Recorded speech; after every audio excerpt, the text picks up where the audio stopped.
How's it going, everyone? Hope you're having a good one so far. This is a very important video. It might be the most important video that I release on this channel that is a singular effort. I typically view the interviews that I've done as the most valuable, and then perhaps some of the Q&As, because those involved other people as well. But this is important for a different reason. This is a video about why to even mess around in the middle. A lot of people say that it's just muddying and muddling the mixture. And that is perhaps the case. I am willing to accept that. But it seems to me as though when it comes down to the bare knuckles of it all, breaking things down conceptually seems to be the most beneficial way of discussing these things with other people. As Goethe said, words are smoke and wind, and they obscure the heavens. So, in some ways, this is impossible to talk about. With, as Lon Milo Duquette says, our meat monkey brains can't possibly fathom the idea of eternity. We can't fathom what dimensions it would take place in. We can't fathom the extent of the necessity of what it would require. But I feel as though most humans do have some desire to seek eternity. Now, typically that expresses itself in two ways. There is the eternity of nothingness and void, the null, and there is the eternity of purpose and service for most people. But I have experienced, I'll try not to use the word believe. I don't want to really speak about beliefs here other than philosophically. I want to try to leave as much unverified personal gnosis out of this as possible, but this is a video about experience, and this is a video about opinion, a little bit, so I will only be able to avoid that so much. If we break things down pragmatically as we see them before us, the left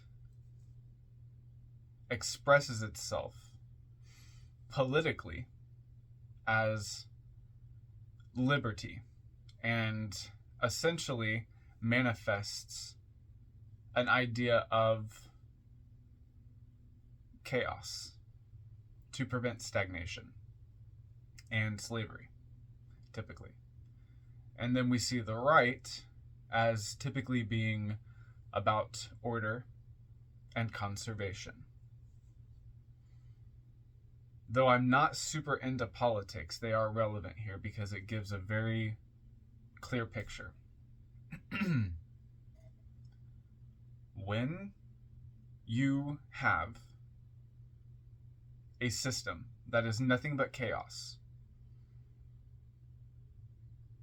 how are you supposed to remain?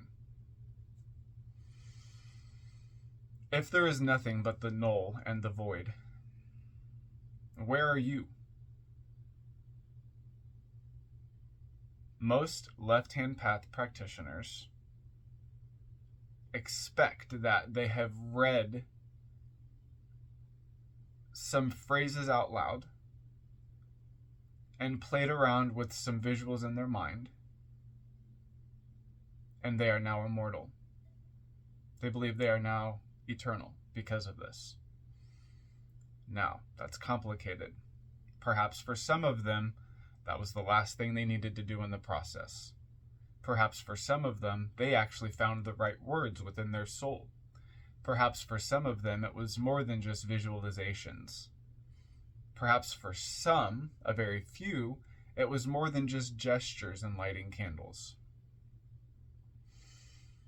But for those of you who were successful in finding the void, finding the abyss, and traversing through it, what happened when you got there? Where were you? Where were you? And yet, many of you expect to use this principle to gain an afterlife. That concerns me. On the other hand, people who are on the extreme right side, who think that something happened a very long time ago that bought them eternity. Or some of them think that, oh, I will just trust in this other force and it will protect me, it will save me, it will usher in my afterlife. This also concerns me. Now, this is not a video about whether the afterlife is real or not. This isn't a video about whether or not immortality actually exists in a sense more than just what we do echoes in eternity. If we are actually trying to strive for something after, for those who have seen the other side, not just visually, those who have crossed the barrier either willingly or unwillingly, those of you who took what seemed to be your last breath, have potentially seen something other.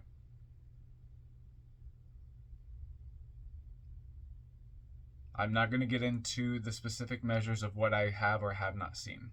That is not what this video is about.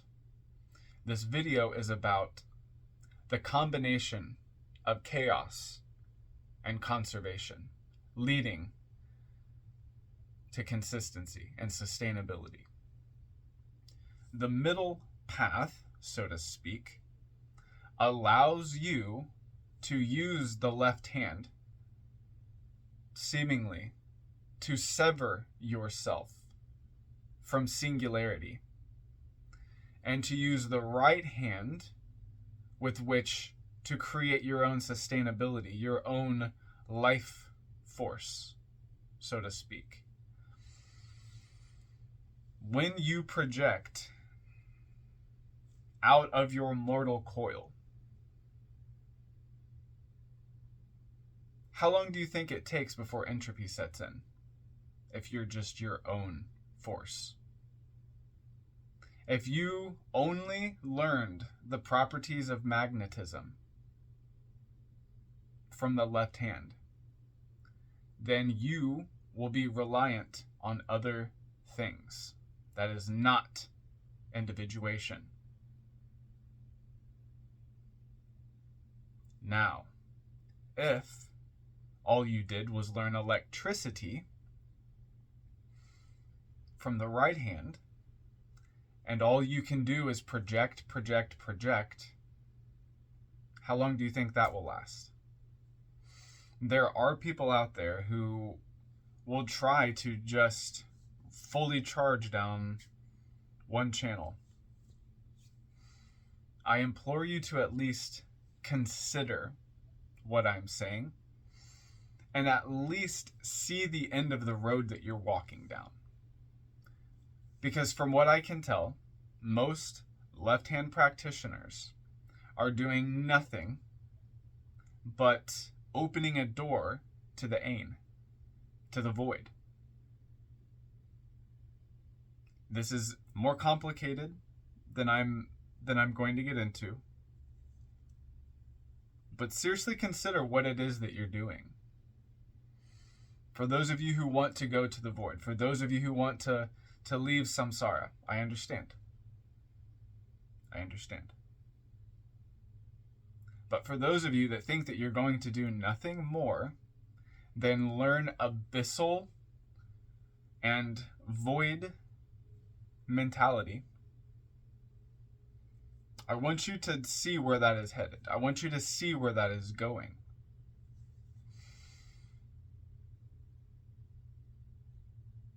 The middle path is seemingly a combination between chaos and conservation.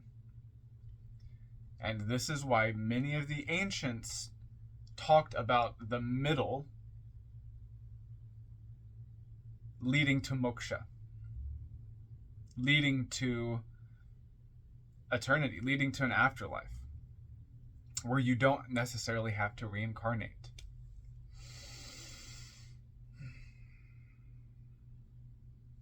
When you stand in the middle, you have much better balance.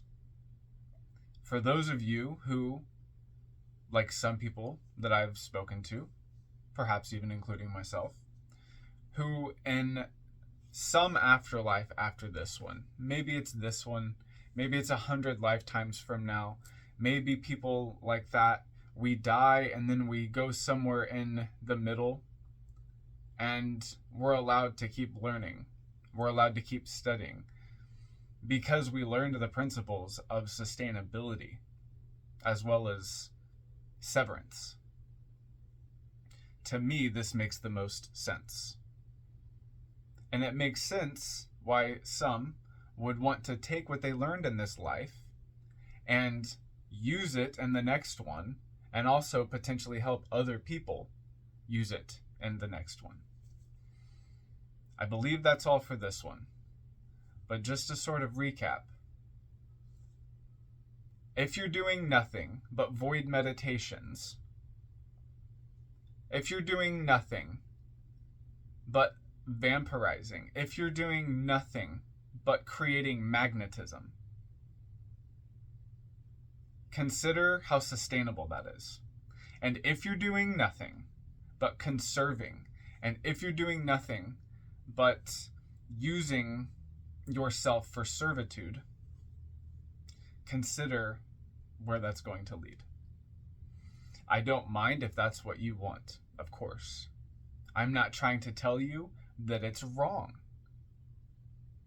All I'm saying is look down the road that you're walking down.